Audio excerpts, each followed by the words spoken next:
Alors bonjour les enfants, bonjour aussi les plus grands parce qu'il y a aussi un adulte avec nous. Je suis Barbara Olivier, je suis journaliste de profession. J'ai travaillé à RCI, j'ai travaillé à France Antilles, vous devez connaître aussi, vous lisez France Antilles, je suppose. Oui. Et j'ai aussi travaillé en France hexagonale à France O. Vous connaissez la chaîne France O télé. J'ai été pigiste à France O et été pigiste, c'est un statut particulier pour un journaliste qui fait qu'il n'est pas lié de façon continue avec un média, mais qu'il peut travailler de façon ponctuelle avec un média. Bon, alors, l'idée aujourd'hui, en fait, c'est de vous faire découvrir le monde du journalisme. Qu'est-ce qu'un journaliste? Quel est notre métier? À quoi on sert dans cette société? Quel est notre rôle? Ce que j'aimerais savoir d'abord, c'est est-ce que l'actualité vous intéresse en général? Est-ce que le matin, vous avez le réflexe d'écouter les informations? Oui. Qu'est-ce que vous écoutez, par exemple? Le journal. Oui, mais lequel? Lequel? Tu écoutes la radio, tu regardes la télé, tu lis le France Antilles, qu'est-ce que tu fais? Tu lis le France Antilles? Mais en général, vous faites ce que vos parents font, non? Et qu'est-ce qu'ils font, vos parents? Alors, et pour vous, c'est quoi être journaliste? C'est quoi un journaliste? C'est rédiger l'article. Mais encore, il sert à quoi un journaliste? C'est quoi son travail? C'est quoi son rôle? Faire transmettre des informations au public. Et quelle est votre vision justement de ce métier? Vous avez une vision particulière? Est-ce que quand tu vois un journaliste, tu as plus l'image du reporter qui va sur le terrain, qui fait des interviews? Comment tu vois un petit peu, comment tu vois ce métier? Pas vraiment d'idée?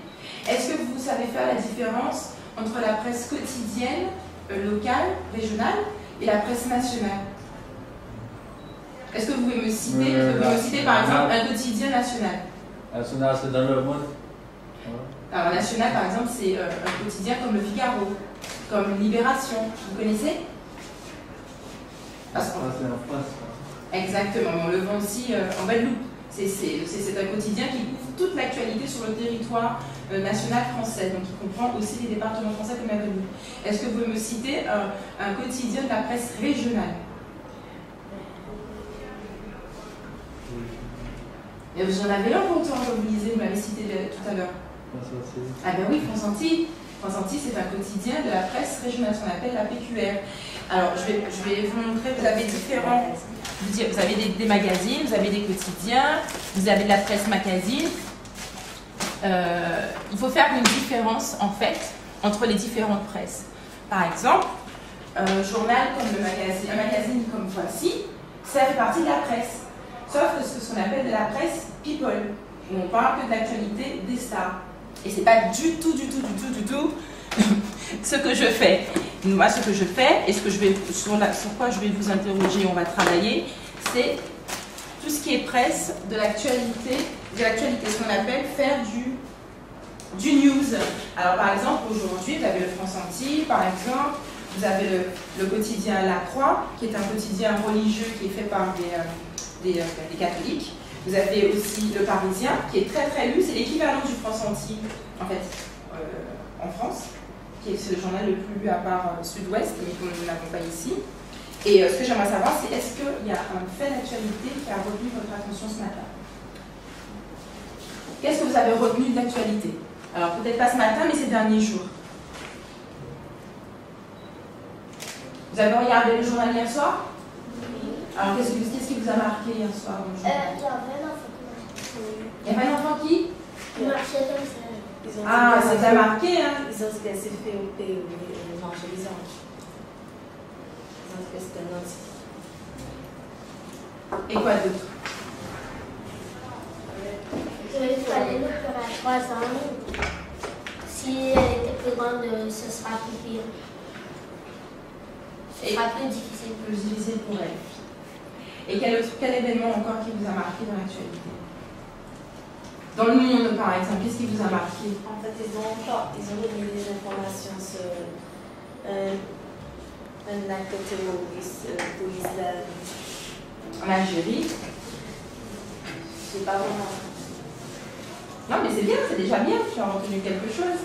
Est-ce que vous avez, est-ce qu'il n'y a pas quelque chose au niveau national, par exemple une information au niveau national qui vous a un petit peu, pas troublé, mais le fait qu'on mette comme ça que la France était en guerre quelque part. Est-ce que vous savez où est-ce que la France est en guerre en ce moment?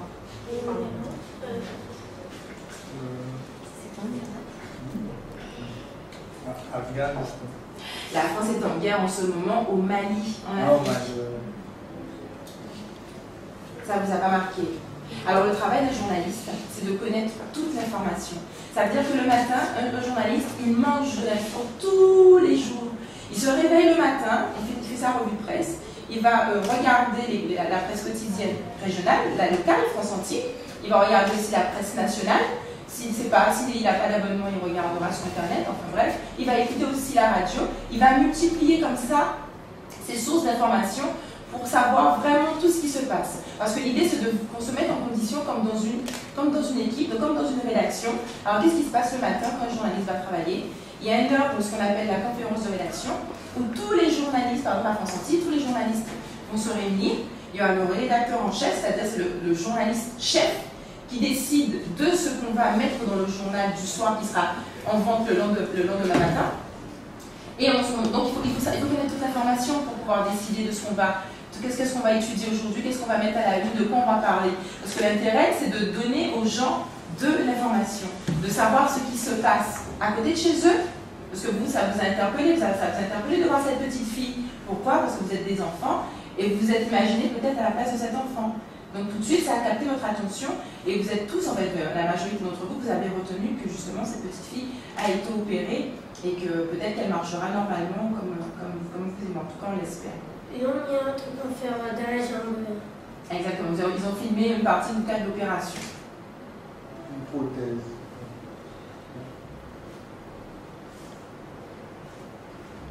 Alors, le matin, lorsqu'on arrive à la conférence de rédaction, l'idée, c'est que les journalistes arrivent avec des idées. Alors, ça peut être si c'est en information locale, puisqu'on sommes dans ce contexte que nous sommes une petite rédaction, nous sommes une rédaction locale, comme le France Entière ou un autre quotidien, mais toujours régional. On arrive le matin, on a des idées de savoir, mais qu'est-ce qu'on va mettre aujourd'hui dans le journal? Et comment on classifie tout ça? On parle de l'actualité la plus chaude à l'actualité la plus froide. Qu'est-ce que vous avez ressenti? Ça vous a un sentiment de révolte, d'indignation? De comment? D'émotion. D'émotion.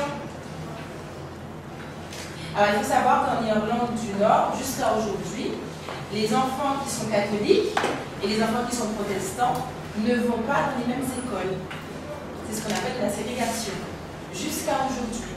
Les parents refusent que les parents des enfants catholiques refusent que leurs enfants aillent dans les mêmes écoles que les enfants protestants. Ce qui est une absurdité, on est d'accord.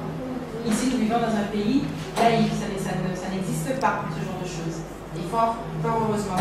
Il faut savoir que dans le monde, selon l'UNICEF, qui est une grande organisation, je pose la question juste après, il y a environ 250 000 enfants qui sont soldats. Alors, je vais vous faire passer la carte, vous allez regarder, vous la faire passer, parce que j'en ai pas imprimé une masse. Vous allez regarder un petit peu dans quel pays du monde on retrouve ces enfants-là.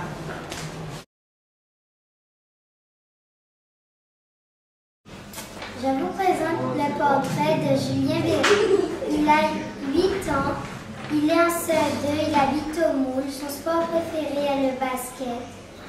Son métier, il voudrait être entraîneur de basket. Il est à l'école Saint-Joseph. Sa musique préférée est la musique de Spy. Il n'est pas timide, il n'a pas d'animaux, il est végétarien. De Spy, c'est quoi Spy? J'ai dit Spy, je ne connais pas. Je ne connais pas. Si. Oh bah c'est quoi? Qui peut me chanter ça? Ah mais c'est pas vrai. C'est dans cet ordinateur. Alors est-ce que tu trouves que ce qu'elle a raconté est fidèle à ce que tu es? Oui. C'est fidèle à ce que tu lui as dit?